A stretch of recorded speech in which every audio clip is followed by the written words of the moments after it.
Bonjour la star.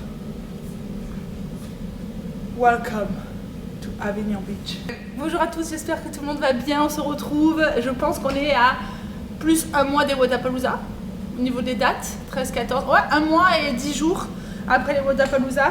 Du coup, je vous emmène avec moi pour un training et vous raconter un petit peu comment ça s'est passé après les Wodapalooza en termes de training.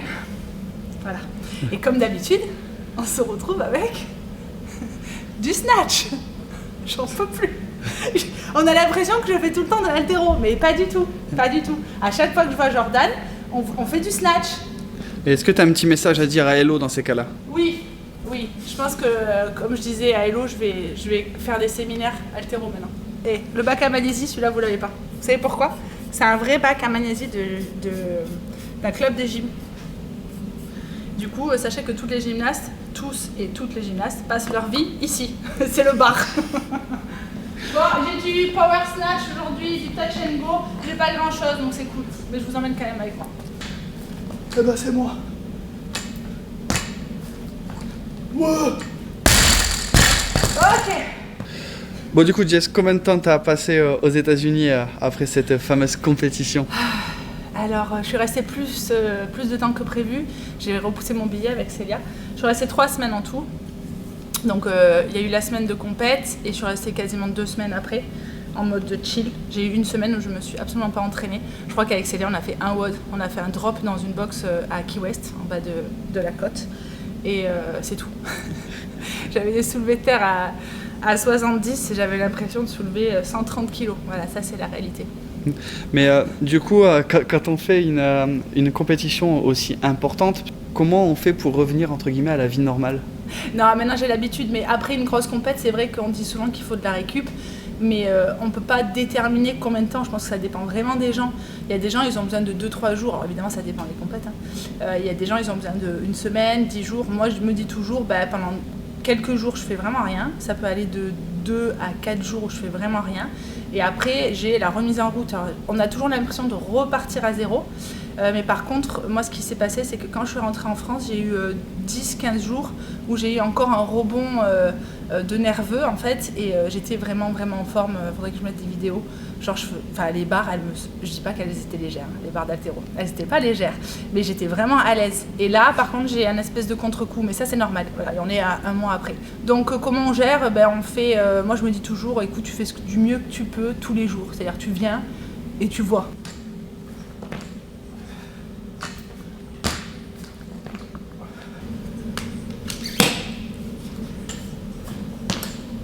Je fais de l'haltéro, je fais souffler. Je fais du cardio court, je fais souffler. Cardio long, je fais souffler. En fait, t'es asthmatique. Non, mais des fois, je me dis, est-ce que c'est l'âge ou est-ce que c'est post-Covid que j'ai eu l'année dernière? Il y en a plein qui ont eu du mal, tu sais, après le... Une fois qu'ils ont eu le Covid, et moi, j'ai vraiment du mal avec le cardio qui... Enfin, je me sentais mieux avant. En termes d'ambition, est-ce que tu as envie d'aller plus haut ou est-ce que finalement tu redescends et tu te dis j'ai envie de m'amuser ou j'ai encore la compétition dans le sang entre guillemets? Après une compétition, ça te booste toujours, même si tu foires une compète ou si tu réussis une compète, généralement après on a un rebond, on se dit putain on va tout déchirer, on va refaire des qualifs, on va s'entraîner dur parce qu'on veut revivre ces émotions, on veut revivre ce type d'événement. Donc moi je suis comme tout le monde, j'ai envie de reparticiper à des compètes. Sur le moment je me suis dit l'année prochaine je reviens malgré qu'il y ait des choses qui se sont très mal passées. Mais vu que je fais beaucoup moins de compétitions qu'avant, je me sens beaucoup mieux comme ça. C'est-à-dire qu'avant... en fait, c'est dur de rester motivé toute l'année avec plusieurs événements. Du coup, c'est une décision que j'ai prise de me dire, ok, si tu dois rester motivé, autant déterminer un certain nombre. Et c'est vrai qu'en termes de CrossFit, on est à 2 compétitions par an. Franchement, je pense qu'avant, j'en faisais entre 8 et 10. Est-ce que ça veut dire que finalement, comme il y a beaucoup de crossfitters qui aiment faire des compètes pour s'amuser, est-ce que toi, c'est quelque chose finalement tu te dis maintenant plus pour moi, si je me concentre sur quelque chose, c'est des grosses compètes? Je pense que je suis encore entre les deux, entre j'ai envie de m'amuser et j'ai envie de performer. Mais on peut faire les deux. C'est juste que si on veut vraiment performer, en tout cas, moi je suis dans une catégorie maintenant qui demande... on a beaucoup d'expérience, les masters, normalement. Mais c'est surtout que ça demande probablement moins d'entraînement, plus de récup. Et du coup, je peux pas me permettre de faire plein de compètes pour m'amuser. Je pourrais, j'en connais qui font ça. C'est juste que moi, je fais plein d'autres choses à côté. J'ai prévu des triathlons, j'adore voyager, j'adore bouger à droite et à gauche, je donne des séminaires. Et du coup, j'ai pas forcément de temps à faire des petites compètes à droite à gauche. Après, je suis pas fermée. C'est-à-dire que des fois, on me dit « Ouais, Jess, fais une compète avec moi ». Alors oui, peut-être 1 ou 2 comme ça dans l'année. Mais ça, on en reviendra, mais ça dépend des compètes. Si c'est une compète sur une journée où il y a 3-4 watts, ça me va. Si c'est pour faire 8 watts dans la journée, non merci quoi. Donc non, cette année, je prévois 2 belles compètes où vraiment je reste concentrée dessus et ça reste des grosses échéances pour moi. Et après, si je peux me permettre de rajouter des compètes un peu plus locales, et c'est pas forcément plus simple, hein, mais qui sont, on va dire, plus accessibles avec des potes et tout, je le ferai. Et je comprends les gens qui veulent faire ça pour le fun, parce qu'en vrai, c'est moins prise de tête. La reprise de l'entraînement, forcément, pour beaucoup, ça entraîne un peu de démotivation et on se dit, en attendant, qu'est-ce que je fais ? Comment toi, tu t'en sors avec cette sensation-là ? Et comme tout le monde, c'est-à-dire que j'ai mes moments down aussi. J'ai des moments de down où je me dis qu'est-ce qui se passe après, on fait rien. Je sais que ma prochaine séance elle est beaucoup plus tard. Et du coup, avec l'expérience, je me mets beaucoup moins de pression et surtout j'essaye de sortir un petit peu. Alors je suis moins souvent dans les box, mais j'essaye de sortir du contexte CrossFit et de me dire mon corps il a besoin de récupérer, mon esprit il a besoin d'aller ailleurs. Du coup, sur mon agenda, c'est vrai que j'ai organisé un planning où après les compètes, c'est là où je vais mettre mes séminaires, c'est là où je lance des nouveautés sur mes programmations, c'est là où je vais échanger avec le groupe que je gère, c'est là où je vais passer du temps avec ma famille, mes amis, où je vais bouger. En ce moment, je me déplace beaucoup pour ensuite me remettre dans un contexte plus concentré, plus discipliné. Donc voilà, moi c'est comme ça que je fonctionne parce que j'ai remarqué qu'effectivement, après une compète, on se dit what now quoi ? Qu'est-ce qu'on fait ? Et du coup on est démotivé, on n'a plus cette adrénaline de l'approche de la compète, des qualifs, des filmings, des judging, de l'ambiance et tout. C'est normal, mais il faut faire étape par étape. Si votre prochaine échéance elle est dans 6 mois, essayez de caler des choses. Votre corps et votre esprit, tout le système nerveux, tout ça, il a vraiment besoin de repos. Et pour vraiment continuer à performer et à prendre du plaisir dans notre discipline, il faut avoir des temps morts.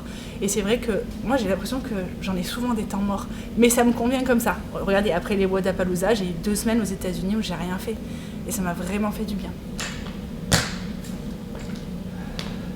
Franchement, la reprise elle est dure. L'entraînement est très difficile, vraiment. Du coup, j'ai communiqué avec ma coach, je lui ai dit que j'allais pas très bien. Je sais pas pourquoi. Déjà, j'ai moins envie et en fait mon corps il a mal de partout, mais je sais pas ce que j'ai fait. Donc on a vachement réduit les entraînements, le volume, c'est-à-dire qu'aujourd'hui j'ai qu'1 heure. Normalement je m'entraîne 2 heures. Je pense qu'il y a plein de paramètres. Il y a le contre-coup des Wodapalooza, il y a les hormones chez les filles, les planètes. Il y a des périodes où voilà, quand c'est la pleine lune, des trucs comme ça peut jouer effectivement sur notre morale. Il y a aussi le changement de saison, il y a le printemps qui arrive et je sais que ça aussi ça peut jouer. Franchement c'est pas grave. Faut juste accepter quoi. Ouais, c'est ça, il faut accepter. Tu parles aussi que tu t'ouvres à d'autres sports, notamment les triathlons, donc forcément à d'autres disciplines. Est-ce que pour toi, un crossfitter devrait ne pas rester dans sa box pour peut-être trouver d'autres communautés et d'autres façons de s'entraîner ? Cette question, maintenant je pense que tout le monde connaît la réponse, tout le monde sait qu'il ne faut pas rester enfermé dans sa box. Surtout là, à l'approche des beaux jours, il faut vraiment passer du temps dehors. Et je pense qu'un crossfitter, s'il veut être vraiment complet, il faut qu'il touche à tout, que ce soit à l'intérieur ou à l'extérieur. Il faut qu'il puisse savoir courir, grimper, sauter, soulever. Mais il y a aussi tous les paramètres de l'extérieur, c'est-à-dire la nature, c'est-à-dire le temps, le froid, le vent, la pluie, le soleil quand il fait très chaud, les montagnes, tout ce qui va être dénivelé, les courants, si c'est en mer, les lacs, je sais pas moi. Donc oui, ça serait bien. Je sais que maintenant que je bascule un peu dans le triathlon, je découvre, comme tu disais, d'autres communautés. Et je trouve ça trop cool, c'est hyper intéressant. Je trouve que les gens, ils sont un peu solaires, c'est parce qu'ils passent du temps dehors. Ils sont un peu plus simples, moins prise de tête. Par contre, il faut revoir le style, hein, les gars. Il faut revoir la fashion. Parce que je suis pas fan, je vais travailler là-dedans parce qu'il y a vraiment quelque chose à faire au niveau des tenues, quoi. Non ? Il y a quelque chose à faire. Il y a quelque chose à faire. Et du coup, comme on voit sur tes stories, tu bouges pas mal pour t'entraîner. Où sont tes lieux d'entraînement? Je m'entraîne, on va dire, il n'y a pas de principalement. La plupart du temps, j'essaye de m'entraîner à CrossFit Orange parce que c'est proche de chez moi. J'habite aux alentours d'Avignon. Donc je vais chez notre ami JB et Thaïs. Ensuite, je vais ici, donc au gymnase, que vous suivez de temps en temps. Je montre où je suis. C'est un complexe sportif où il y a de la gymnastique, du cirque, du parcours et un espace fonctionnel training avec tout notre matériel. Donc ça c'est cool, ça c'est les 2 endroits on va dire principaux. Je m'entraîne chez moi dès que je peux aussi, c'est souvent quand j'ai besoin d'être tranquille, seule chez moi, que j'ai la flemme de bouger, au moins 1 à 2 fois par semaine, dans ma cave de 18 mètres carrés, ça c'est trop cool. Et après en déplacement, là dernièrement j'étais du côté de Marseille, je suis allée voir les copains, des fois je vais à Toulouse, je vais voir les copains, et comment j'arrive à crécher, je demande, je le précise ça parce que les gens ils ont tendance à l'oublier. Moi je suis personne, quand je vais dans les box, je demande toujours à payer le drop-in. Alors oui, après il y en a chez qui je suis beaucoup plus à l'aise et ça je le demande plus parce que ce sont des amis et qu'à chaque fois la porte elle est ouverte et qu'ils en ont marre de tout le temps me dire non pour toi c'est gratuit ou quoi. Mais dès que je peux payer mon drop-in, je le fais. Ça m'est arrivé, il y a des box en France avec qui je m'entends très bien ou quoi, ils me demandent de payer mon drop-in. Mais sinon c'est vrai que je paye pas. Alors après ils me demanderaient un échange, mais de moi-même en fait je tag les box où je suis et j'hésite pas à être toujours agréable envers les adhérents. Dire bonjour, c'est la moindre des choses quoi. Bon, maintenant on a vu que t'as mis tes genouillères, c'est la fin de l'entraînement, c'est ça? C'est des fucking wall balls. Là j'ai 200 wall balls, for time. Et en fait, il y a marqué 200 wall balls, each break, 20 box jump over. Sauf qu'après j'ai le 22.1, mais on savait pas que c'était des box jump over. Du coup j'ai remplacé, je me suis dit ok si je break, je fais des burpees. Mais vu que j'ai pas envie de faire de burpees, je vais pas breaker. Tu vises combien de temps pour le faire ce truc? Je sais pas, un carène c'est quoi, 7 minutes? Ouais, j'en ai pour 10, non? 10 sans t'arrêter? 10. Ah non. Ça va, si, j'y arriverai. J'y arriverai. Bah tu vois, ça dépend si tu breaks. Mais il paraît que tu veux pas breaker.